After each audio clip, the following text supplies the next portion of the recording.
And I'll tell you guys since we're all friends. Every character I write has a piece of me in them. Hi, I'm Lee Bardugo. You're listening to the GrishaCast.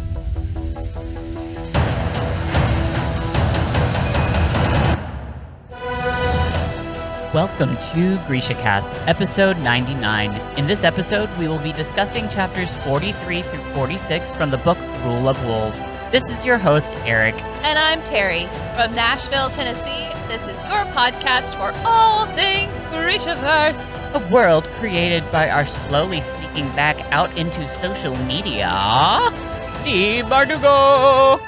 Moi saviyani casters. Hello, hello. Well, we got some listener cities. Of course we do. We do.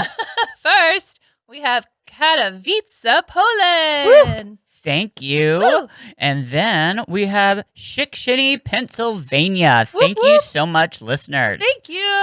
We love you all. We do. We do. And you know why? Because you're amazing. And we are recording episode 99. That's so crazy. It is. How did that even happen? I don't know. But you know what I did think about that's also kind of crazy is we have hours and hours of us. Yes. In case, just, I don't know. When we're like old, we can tell people, look what we did. Listen to our voices. And when we pass on, we're legends. Exactly. We will still be out there for people. That is a little weird. Isn't it? It is kind of weird. Who knows? Maybe we'll get famous. We'll be like those people, the people that get famous after they pass away. Yeah. Yeah. That's how it happens. We'll be legends. Yeah. That's exactly how it happens. Like, artists' work is worth more after their death. So. Absolutely. Our families will make the money. So all we have to do is just die? I guess so. Oh. I'm not ready for that yet. So Yeah, you're going to thank have to you. wait till we finish. Thank you. I hate it. Well, good thing we're not in this for the money. No. No, we are not. No. But we are excited that we are where we are. Like, we're finishing up Rule of Wolves. It's just really cool. Next week is our 100th episode, which I just cannot believe that either. Yeah. I know I'm talking about 99, like it's numbers, but still, like, It's a lot. It is. And it's really cool. And the point is, thank you, listeners, because you have brought us here. We also just reached over 1,000 followers on Instagram, which was a goal of mine that I never thought we would ever see. And that's just really cool. It is. It's really. So, I don't even know what to say. I know. It's very humbling. It is. And what's sad is because I listen to podcasts, but I don't do any of the things that I ask our listeners to do. Like, I don't follow any social medias for any of the podcasts. Well, you should. I apparently should. Yeah. You should. You I need just to do the things that you tell everyone else to do. I know. You have to support. I do. I'm so sorry, listeners. I've let you down. So, we will say Merry Christmas to those who celebrate Christmas. Yeah. Because you're listening to this on Christmas you Eve. will. You will. Blessed Yule to those who celebrated a few days ago, who celebrated the solstice. Happy all the holidays. Yes. Because it's that time.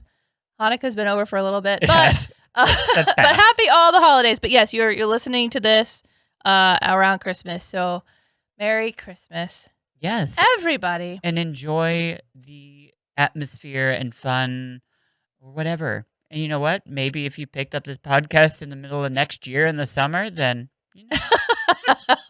Well, okay, it's coming out on Christmas Eve. Yeah. And if you're in a part of the world that is not in lockdown and you can celebrate with people, then enjoy each other safely. And if you are having to do it in quarantine, then I hope that you at least get to talk to people, talk to your loved ones, FaceTime your loved ones. But yes, Yeah. Enjoy the holiday season. It is a beautiful season. It's fun. I love it, and I think I love it so much because I love days off. And also, I enjoy our little tradition that we get to do because Terry and our families do a little tradition, which is cute, which is awesome, and I'm so excited about it. So, Well, yeah. I mean, it's also Eric's birthday. oh yeah, that happens to be on Christmas On Eve. Christmas Eve, it's Eric's birthday. Yeah, and I'm excited. I'm not doing anything this year. I really don't do much on my birthday, anyways. I normally have one tradition. Well, no. As a family, I would go to this one restaurant and get my favorite steak that I enjoy. But this year, because of COVID and my laziness, I forgot to make a reservation. So we are not doing that. But I still am looking forward to my favorite part of my birthday, which is my mother calls me at 11:59 that night, and I watch White Christmas by myself because the rest of my family has already fallen asleep, and I love it. Well, it's nice to have little traditions. I know. I love that one. I love watching White Christmas. I only watch it that one time, and I wanted to I want to watch it before, but nope, not going to. No. Have you seen it? Yeah. Yeah, it's so good. I also have Holiday Inn, which I haven't watched yet, which supposedly I guess it was before, and it's where I guess they got the idea for White Christmas. I don't know. Huh. So, anyways, yeah. Well, happy birthday. Happy birthday. Yay. Happy Yay. holidays, everyone. So, Everyone send Eric some birthday love on Instagram. aw, well, thanks. We'll just enjoy the podcast. You'll be listening to it, and yeah, have fun. Yeah. Yes, have fun. I'm going to be sitting reading, so that's what I'm going to be doing. Okay, so that's what I'm looking forward to is reading. And Terry is trying so hard to help me out here, and she's done such a good job. I'm doing some technical issues. Yeah, I have. The mic is slipping is the problem. It's not. Was it slipping? Yes. Okay. It was falling down, and so I tightened a thing like a strong person, and it should be thank you. okay. Well, I didn't know what was going on. I just was trying to stay very still. And I was like, maybe my voice is just, I don't know. Anyways, I'm glad. Thank you. You're welcome. Thanks for your help. Here, cheers. Cheers. Sip my tea. We actually have quite a A bit Yep. to cover. cover because the chapters aren't all that long, but we're at a point where there's so much information because we are hitting the end. So We are, yeah. and this is just big. So we do need to get started because we've got 4 chapters tonight. Yeah. Yep. And then the next episode's the last one. Ah! So, yeah, let's get going. So, first chapter is 43, and that is Zoya, my girl. And if we remember what happened last time with Zoya, Zoya had gone and rescued Nina from the crazy apparat. And the last thing that happened, Zoya jumped through a wall with Nina in her hands, and Nina's screaming, and Zoya has her wings of a dragon unfurling. So, just to catch you up, so here we go. This is the opening, had to read it. Quote, Zoya couldn't think over the sound of Juris's laugh in her head. Sancta Zoya. She was no saint. It was podge-headed nonsense. But had she helped buy peace for Ravka? Had she done right by leaving the Fjordans alive? She swooped down to the coast, searching for a place to land that would be out of sight of prying eyes. She needed a moment in the cool dark to pull her thoughts back together, to understand herself again. Her mind felt different, not just her body. She couldn't grasp the shape of who she was. It was all too much. The soldiers' panic on the field, the Darklings' bemusement, the Druskella commander's wild rage, Nina's anguish, Nikolai. She could still feel his fear for her. There has to be more to life, even for soldiers like us. In those brief seconds, she had believed we might shelter in each other. She was tied to all of them. End quote. And real quickly, I'm sorry. The last chapter we read, that's what I just covered about Zoya, because then we had Nikolai see Zoya as a dragon. Everybody did, because Right. she flew over the And she didn't. battle. Exactly. So I'm sorry when I said the last time we heard, yes, the last time in Zoya's chapter, but we did read the chapter where everybody saw Zoya. So she's thinking about whether she should have done that or not. She didn't kill the Feardans. So Zoya realizes that she has all of Juris's memories as well. She's trying to get used to all this new stuff. She's feeling different. She's a dragon. She's having memories of Juris. She's hearing. She's just got a lot more stuff going on. Her powers have skyrocketed, and it's just kind of cool. I'm really excited about it because I just love it. So. Anyway, she's flying. Don't forget, we've also got Nina. She did rescue Nina. So Nina happens to be just on her back. So she finds a place to land and she's coming in pretty hot. I don't think she's ever had to land before. So she's kind of it seems a little scary. It seems like a tight fit too, but she lands without killing herself or Nina. And then that is going to bring us to our first scene. And why this scene is so special is because it is Terry and I both playing our favorite characters. Yes. So this is the first time I think our favorite characters have really actually talked in the books, right? Nope. This is It's the first time we're doing a scene with the two of them. Yeah. Yeah.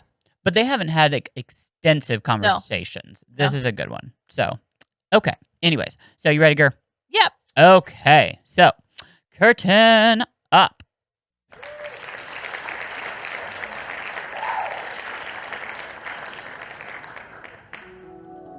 You have to take me back, Nina said. Zoya gave a massive shrug. Climb off or I'll throw you off. Nina yelped and half rolled off her, landing in a heap on the cave floor. Her clothes were soaked and her blonde hair looked like someone had tried to style it with a pitchfork. Are you in my head? Nina squeaked, pressing her hands to her temples. Can you read my mind? Blessedly not, but she could feel so much. It was terrifying. This was what she had always feared, this deep connection to the world, but she had opened the door. She'd burst right through it. There was no closing it now. Nina pushed to her feet.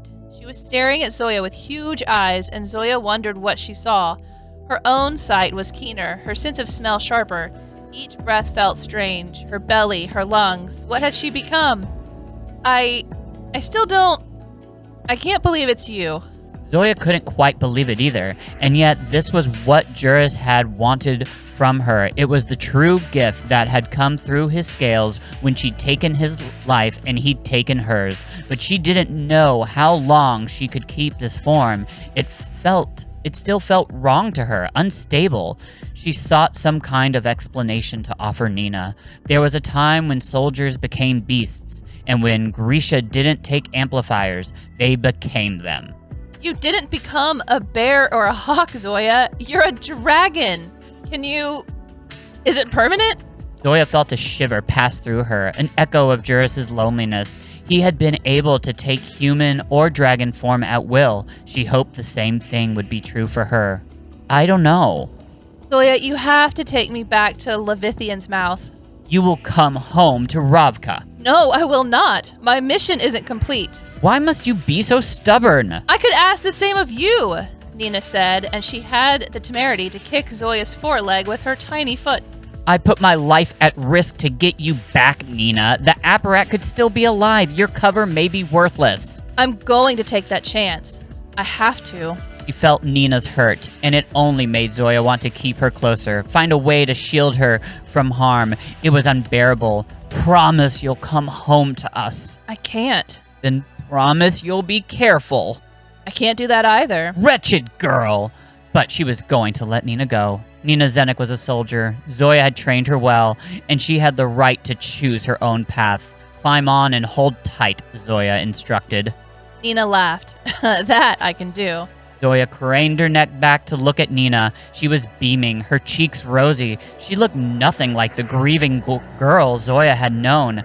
Happiness and anticipation shimmered around her as if there were her true shape, as if she wore a halo of gold. Zoya leapt from the mouth of the cave and let Nina's joy carry her over the sea. Saying goodbye to Nina again wasn't easy, but Zoya wasn't going to stand in the way of her decision. If she really believed she could resume her cover as Milja Yanderstad, then she could still be a valuable asset and feed vital information to Ravka. But there was more. Zoya sensed the pull of Nina's longing toward someone vibrant, bright as a new sun, warm and coppery. The girl couldn't stay away from Fjordans, it seemed. Zoya wondered if she should warn her against falling in love, against the danger it could put her in undercover, but it was foolish to think she could contain Nina Zenek's heart. I have to warn you, said Nina as they sat down near one of the piers. Tell the king we can't rely on Prince Rasmus. Hanna still has hope for him, but he's not who we thought he was. Not at all. One less ally. The prince had let his country's hatred choose his road. I'll create a distraction so you can rejoin the soldiers on base without notice. Nina grinned. That shouldn't be much of a challenge. Zoya bumped Nina with her snout. It was a gesture more intimate than she ever would have been tempted to make in her human body. Stay as safe as you can. Nina set a hand on Zoya's scales. She rested her cheek briefly against Zoya's head. Thank you, she whispered, and then she was vanishing up a ramp and into the bustle of the vase. Zoya wondered if she would ever see Nina Zenek again. Oh, end scene. Goodness, it was so good. Oh. I know. So, Zoya flies back to the Rovkin headquarters, and on the way, she's like passing over the Fjordan base, and she's noticing all the death and devastation, and it's just, yeah. So then she gets closer to where she's going, like to the Rovkin headquarters, and she puts down her landing gear.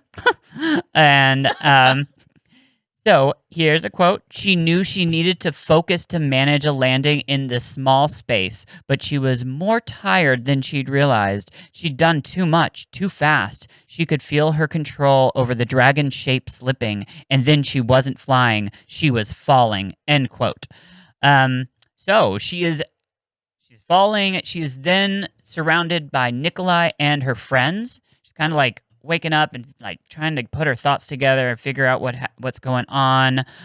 So apparently, I'm guessing she's back in human form. Yes. So I'm guessing that kind of happened mid-flight or mid-fall. Yes. Okay. I was just making sure you got the same thing I did. Yes. Okay. So they, her friends and everybody kind of get Zoya up to date, that Ravka and Fjorda have called a truce.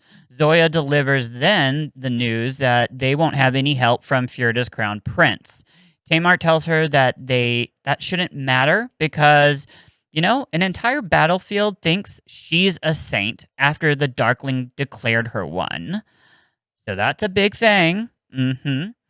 And Nikolai all of a sudden brings to her attention some glorious armor she's wearing. So this is another quote, and I want this, by the way, okay? So anybody out there, seamstress, listen, please. Zoya looked down at herself. Her rough-spun peasant clothes were gone. Her body was covered in a snug tunic and breeches made of metallic black scales that shimmered blue in the sun. She recognized this armor. It was what Juras had worn in human form, and it fit like a second skin. Her vanity didn't mind the effect, but she'd bloody well better be able to take it off. End quote. I want that. Just letting you know. Yes, I want my own dragon scales.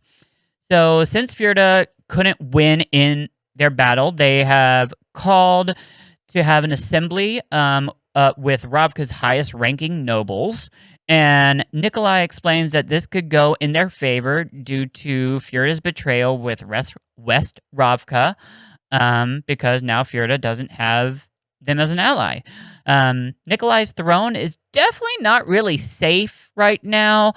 Considering that everybody's seen his buddy and him, and also people have seen Sancta Zoya Yeah. as a dragon flying. That's a pretty big deal.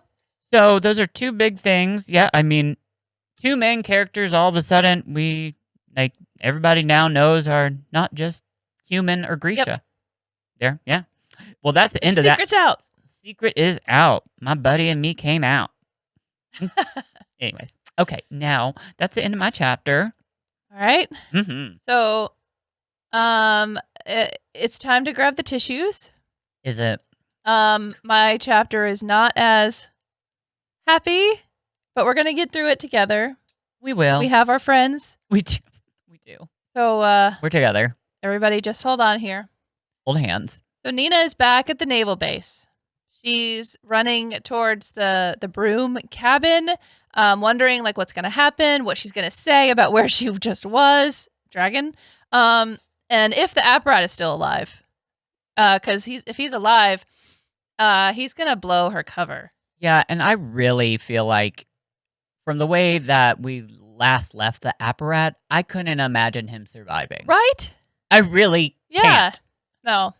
So. But yeah. So she changes her clothes and she heads out back to find Hana.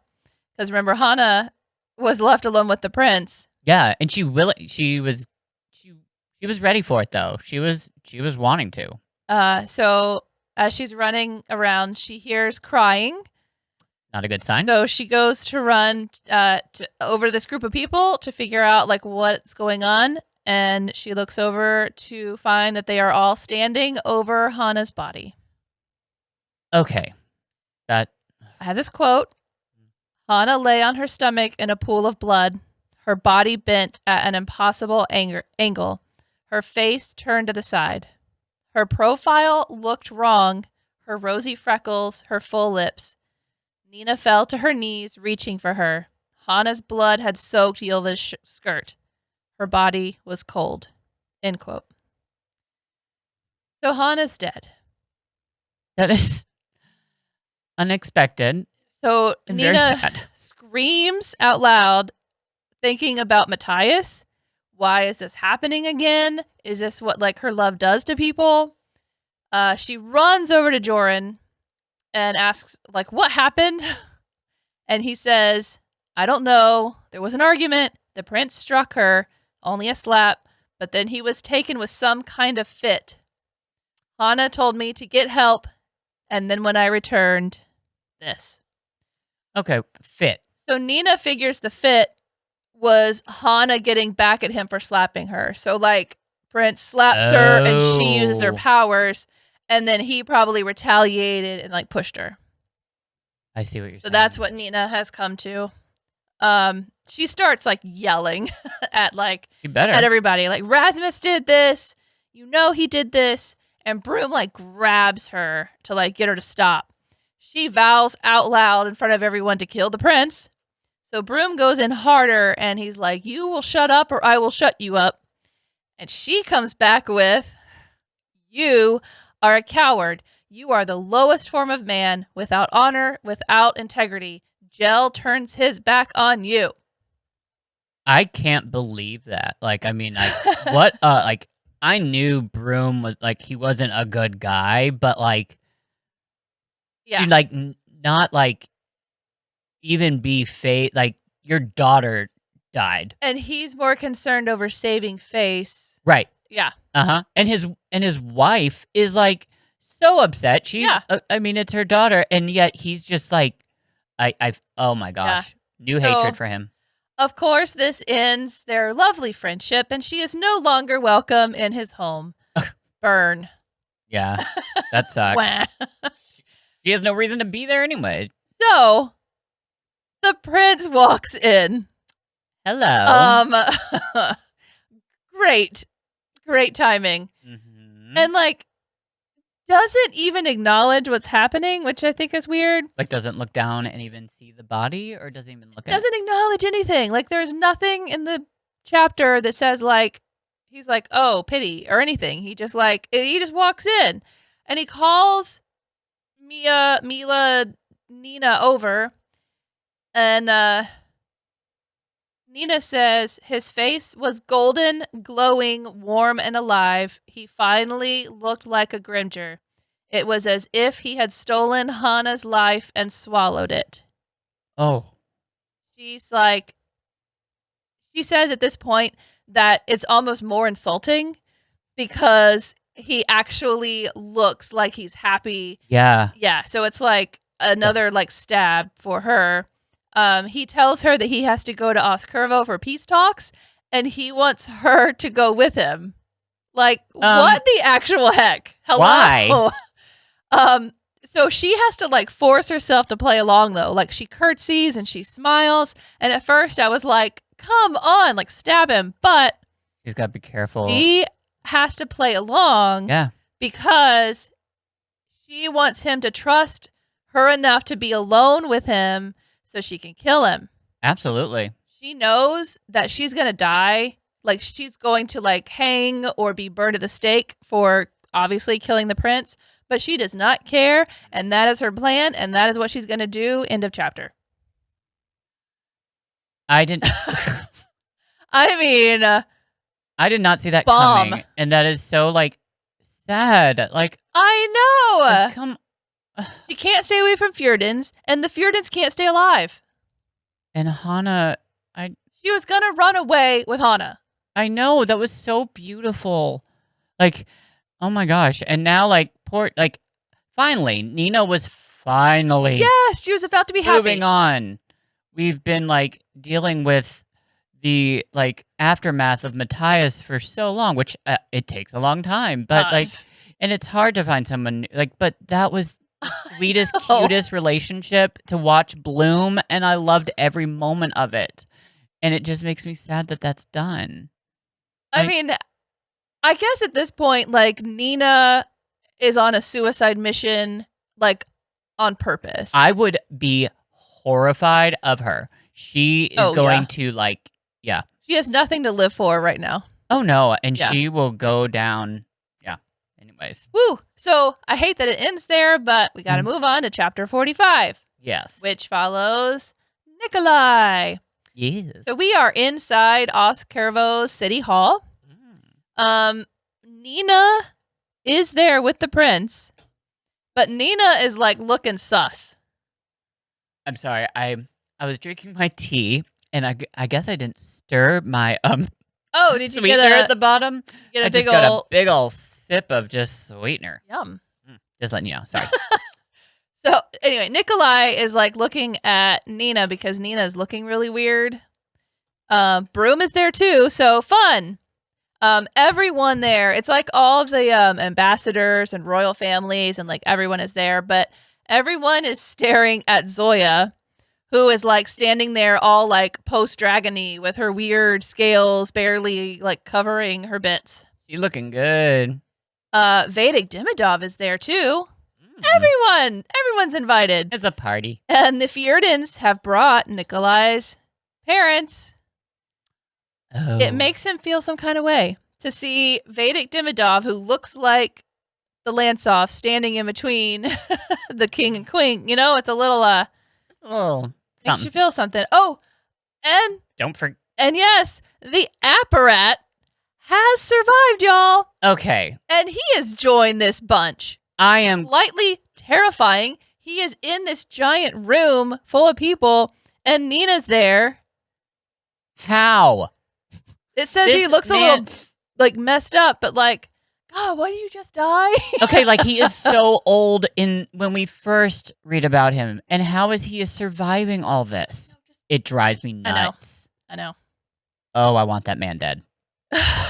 So Nikolai is looking around at all these ambassadors from everywhere, and there's like crowds gathered to chant outside the gates. And he's just thinking like, it's done. I'm done. If Demidov takes over, he'll be banished, which he thinks won't be the worst thing in the world. Quote, maybe there was some freedom in that. He could return to the sea. He could become Sturmon again and join forces with the legendary Wraith, terrify slavers, become the scourge of something. It all sounded reasonable, excited even, except when he considered leaving behind the woman beside him, end quote. So at this point, he goes toe to toe with Broom verbally, and this is like, it was so awesome. Yeah. If you have not read that in like a little bit, I highly suggest going back and reading that. It was a little long, but like, it's really great. There's a point to where he like turns to Zoya and he's like, "I'm sorry, this is awkward." Does he realize he lost? Exactly. And it was amazing. That line was amazing. Yes. I loved it because I thought you visualize it and it makes you love Nikolai so much just because it is so funny. Like imagining like Broom, this like strong man who obviously is in denial and just like, does he realize he lost? And then this witty, it's great. amazing. So I highly suggest going back and reading that. Broom eventually plays the "You aren't the queen." I'm sorry, king. You aren't the king card. I kind of combined a bunch of words there. Well, it's okay. It's confusing right now because I know there's a lot. there is. And the Zimini person points out that, "Excuse me, Broom, who are you to be speaking? You're not the prince or the king of Fjerda either." Right. So, they kind of go to the prince of Fjerda, who shrugs and he's like, I don't care. I just came here to make peace. Which, like, makes Nina's face just like, what? Yeah. What is happening? And the prince brushes her hand at this point, like, reaches over and is like, So, what the actual what is going on? heck? Gross. Ew. Like, can you even imagine the person that just killed the person you love is rubbing against your hand? And then but how like, why is all of a sudden he wanting peace? I don't know. I'm sorry. It's probably a ploy. Okay. The prince turns on Broom at this point, though, and gets him like all upset until Broom points at Nikolai's mom, saying like, she is witness to Nikolai not being royal born. We need to hear from Nikolai's mom. Nikolai steps in and he's like, nope, not going to even give her the chance, because he knows that he's out of options. Right. He's backed into a corner because his parents are there. Everybody's going to know. So he stands up and he's like, kind of like, I'm going to do this on my own term kind of thing. Yes, I am a bastard, and I never wanted to be a Lansoff.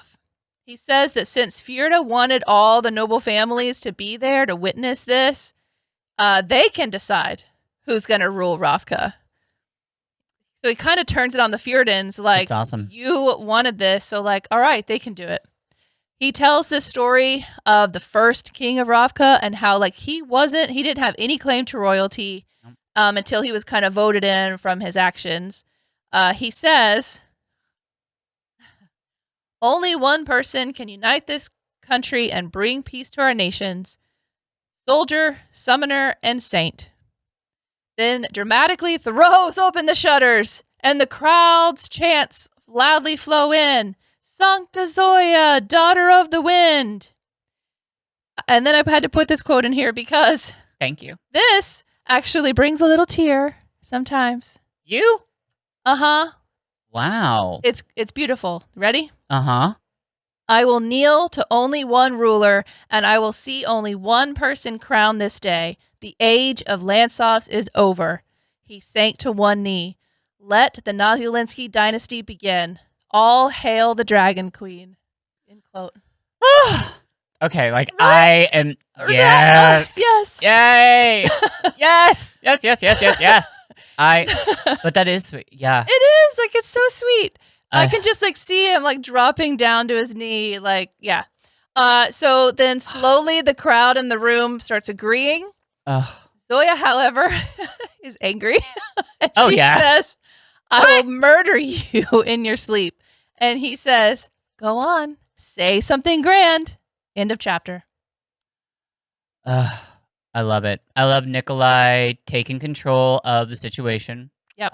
Being more of I feel like not a soldier, but more of a leader than Broom, because he can admit when he's down. Oh, yeah. He took control of it. He's not worried about appearances. Nope. And I love how he if you think about it, he has been wanting Zoya to take this throne for a long time. Yeah. Well, Like- because he's constantly asked her about, like, what would you do as queen? Or Right. can you imagine yourself as queen? And all this stuff. And we all along thought that it was because he wanted to marry her. But it's because he pictured her, like, as the actual ruler of Ravka. She has been here since the very beginning, and I'm just going to say what an amazing character arc to watch and read from the beginning of Shadow and Bone all the way till now. She has matured and grown. So much. Yes. It's just like, it's incredible. And I love her strength. Okay, so here's the last chapter, 46, which is Zoya. Okay. So a Zemini ambassador asks Zoya, what does she have to say about this? And Zoya's a bit surprised, and she's still ticked off at Nikolai for this crazy plan. And she has this memory, however, and here's the quote. She remembered the image Juris had thrust into her head when she'd taken his scales as amplifiers, a crown. She thought it was the dragon's arrogance, his wish for a Grisha queen, but now she had to wonder, end quote. So Juris is excitedly, like, voicing his opinion in her head. You got to remember Juris is still there. Like, he's It's like, a little "Yes!" weird. I know, he's like, got like a little saint cheerleader in your head. So That's bizarre. I know. She really is still like just, she can't believe this. And I think, so now her tactic is like, okay, are you sure you really want this, Yeah. peeps? So she asks this. I am a soldier, she said. I've been a soldier since I was a child. Would you have a girl who has spent her life down in the trenches of battle wear a crown? Will you have a soldier queen? End quote. So a general of the First Army then says he thinks it's best that Ravka have a queen who knows the cost of battle. Okay. So then she tries another tactic and says, I am a squalor, a Grisha. She cast a disdainful glance at Broom. Some of our enemies will call me witch, and some of our own people will agree. Will you have a Grisha queen? End quote. So then a duke shares that she will have people, yes, who will hate her, but also there are the people that are calling her a saint. All he wants is to watch his children grow up and to be safe, and he will bow to a Grisha queen if it will bring peace. Okay, so Zoya's got her third rebuttal. She's like, okay, one more try. Zoya took a deep breath. My father's name was Sumnabri, and I am his only daughter. Will you have a Suli queen? That's kind of like her mic drop, I think. Because she's just like, If those won't do it, this will. right. Yeah. So this definitely does bring some murmurs up throughout the crowd. And all of a sudden, we've got the Duchess of Karieva say this. I don't care where she's from. I will bow to the only queen who can take to the skies on black wings and put terror in our enemies' hearts. Boom! Yes. Nikolai is cheering, and here's this amazing quote that I've got. We will have a Suli queen, a Grisha queen, a Ravkan queen. He had never looked more golden or more grand. A cheer went up from the Ravkans as the Fjordans looked on with some concern. Maybe that could be enough. Maybe. This moment was made of glass, fragile, ready to shatter into nothing if she made the wrong move. If this is the wish of the Ravkan people, said Zoya slowly, I will serve my country in whatever way I can. End quote. So that's fabulous. You think like, okay, great. Cue the apparat. I mean, Ugh, dang. Seriously, this man is older than dirt, and he has still somehow survived things. So yes, he is still alive. I don't know how. And he's bringing up, of course, that like, she's a dragon, Nikolai's got a monster, they're both abominations, blah, blah, blah, blah, blah, you can imagine. And yeah. And then he brings up the fact that, which we haven't actually thought about this in a minute, the blight is still going on. Okay, remember that? Yeah, it's kind of taken over Yeah. everywhere. Kind of forgot about that. Yeah. The thing that's still going on, killing people. Yep. And I think this is insane. He somehow thinks that, like, isn't it curious that the blight happened at the same time that we have a king that has a shadow monster and that we have Zoya who is a dragon?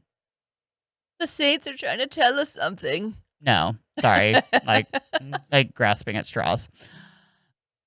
So, all of a sudden, there is a monk who kind of has a rebuttal, and he comes out from the shadow a little bit, and the Abarat kind of can see a little bit closer. This is actually a monk from the Starless Saints. So, Oh, yeah, not yeah. exactly.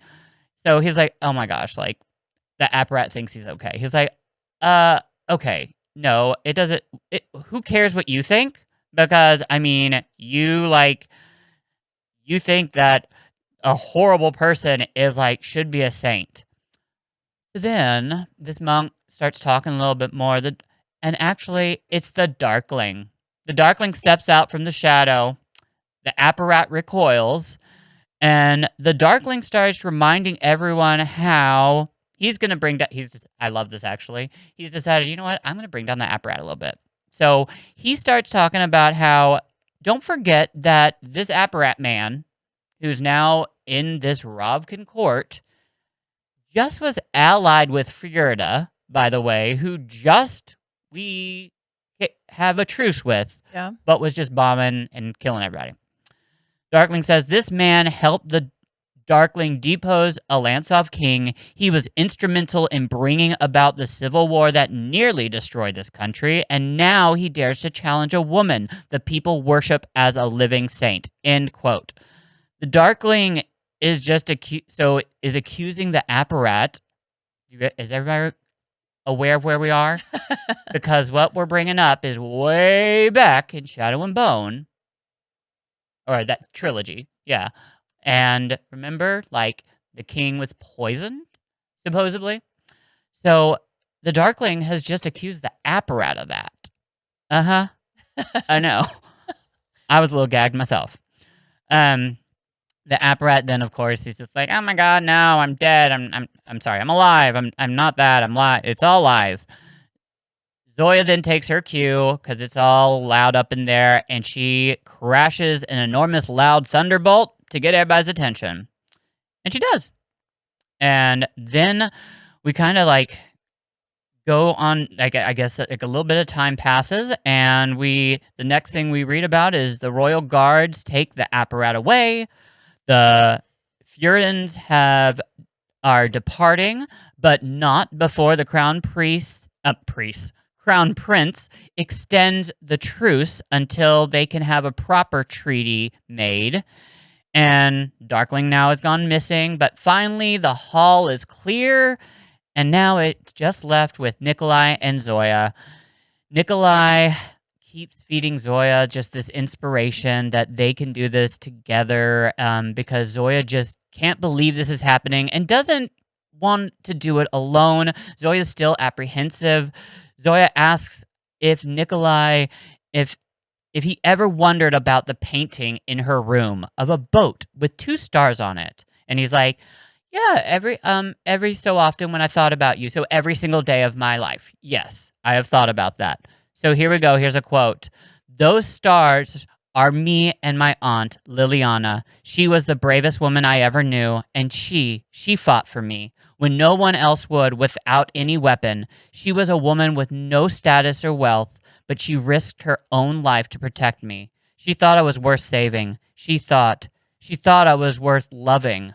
When Liliana's star was gone, Zoya had believed she would reckon with that stormy sea on her own forever, that if she was lucky enough to be loved by one person in this life, that should be enough.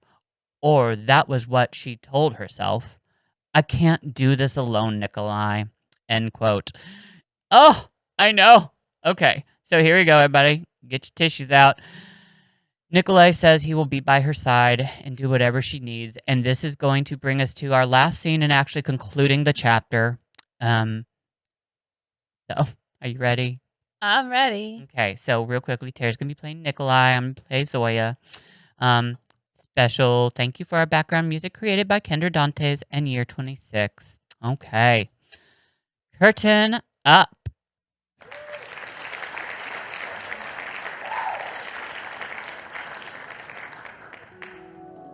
You will grow to hate me. I'm too sharp, too angry, too spiteful. You are all of those things, but you are so much more, Zoya. Our people will come to love you not despite your ferocity, but because of it. Because you showed mercy in our darkest hour. Because we know that if danger comes again, you will never falter. Give us that chance. Love, the word was not made for people like her. I don't know how to believe you, she said helplessly. What if I say I can't bear to lose you? A smile tugged at her lips. I'd say you're a liar. That claims, that belong to romantic ninnies. She raised her hand and let her fingertips trace the line of his beautiful jaw. He closed his eyes. We would go on, you and I. If I couldn't be queen, you would find a way to win this battle and save this country. You would make a sheltering place for my people. You would march and bleed and crack terrible jokes until you had done all you said you would do. I suppose that's why I love you. His eyes flew open and his face lit in an extraordinary grin. All saints, say it again. I will not. You must. I'm the queen. I must do nothing but please myself. Would it please you to kiss me? It would. And she did, drawing him up to her, feeling the stubble at his jaw, the soft curl of his hair behind his ear, and at last, after all these long days of wanting, his witty, brilliant, perfect mouth, silence fell around them, and Zoya's head emptied of fear and worry and anything but the warm press of his lips. When the kiss broke, he rested his forehead against hers. You do realize you just referred to yourself as the queen. That means you agreed. I'm going to kill you. So long as you kiss me again before you do. She obliged him. End scene. End chapter. Oh. Okay. So, that was a lot. That was a lot. Hey, and I'm proud of us, actually. We Look at us. did it. We did good. We both were talking before the podcast that oh goodness gracious. So much. We're going to be on here for 2 hours, but look at us. We did that. We did it. And there was a lot of information, a lot of good stuff. A lot of sad things? Yes. I can't. I forgot. Yeah. Yeah. We lost Hannah this episode. We've had. It really was a really crazy 4 chapters.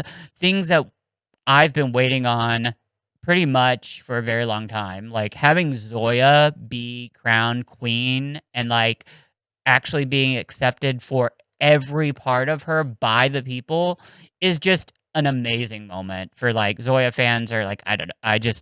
Oh my gosh. And how cool.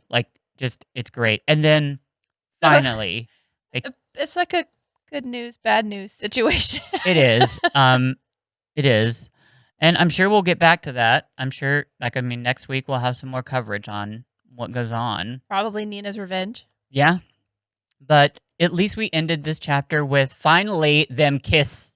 Oh, yes, we finally came to that. Because that, friction and, tension. Oh my gosh, it's been there for books. Yes. We've been, cutting that tension with a knife for a long time. It's a thick piece of cheese. Anyways, okay. So that covers it. It's that special time for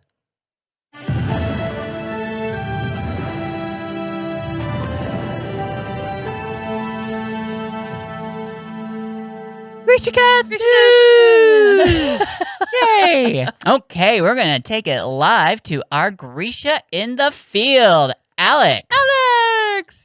Hello. It has been a while, my gosh. So, we actually have a lot. It all came to us 1 week at a time. I'm not building this up or anything. We just got a bunch of jam-packed news this week, and it was all in Lee's newsletter that she sent out. First off, she started by thanking everyone for voting Rule of Wolves as the Goodreads Choice Award winner for Best YA Fantasy. So, congratulations to her on that. That is huge. She was invited to be a part of the literary tarot deck, which she will design some tarot cards for. Definitely check that out when it releases. I'm super excited to see that. More official Grishaverse was added to the out-of-print website, so I would definitely go check that out. Some of that looks really cool. I do have some of the merchandise already, and I love it. More updates are added about her garden and her home life, which is always fun to see. We love learning more about Lee because she's just a lovely person.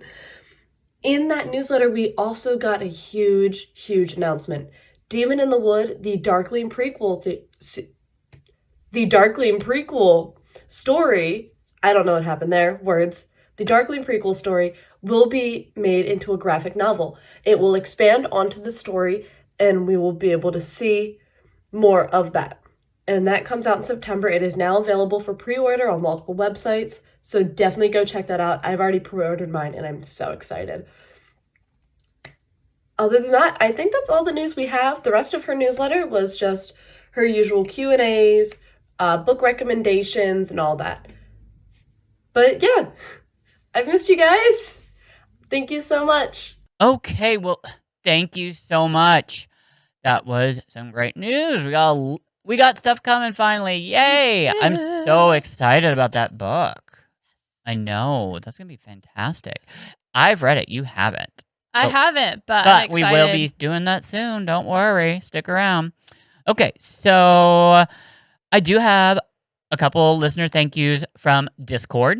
So I want to thank Ash Brecker, Khalees, Bella, and Kit. Thank you so much for the other night having a little discussion with me and, helping. So thank you to our Discord listeners out there. And, so this is crazy, but next week we'll be finish the book. So we'll be covering chapters 47 through 49. So the end of Rule of Wolves, and it will be our 100th episode. Woo! So could that have been timed out any better? I don't think so. I know. It's from the Saints. It's a gift from the Saints You're right. to us to end perfectly the series on the 100th episode. At this time of year, like at the end of the year, yes. Like it all meshed so well. Thank you, Saints, for this beautiful, wonderful gift. Yes, exactly. Thank you so much. And so tune in next week. You'll want to for our 100th episode. We're so excited. Till next time, long live the Grishaverse. Like, we're at the end of the hour, so my voice is a little husky. It was. No mourners. No funerals.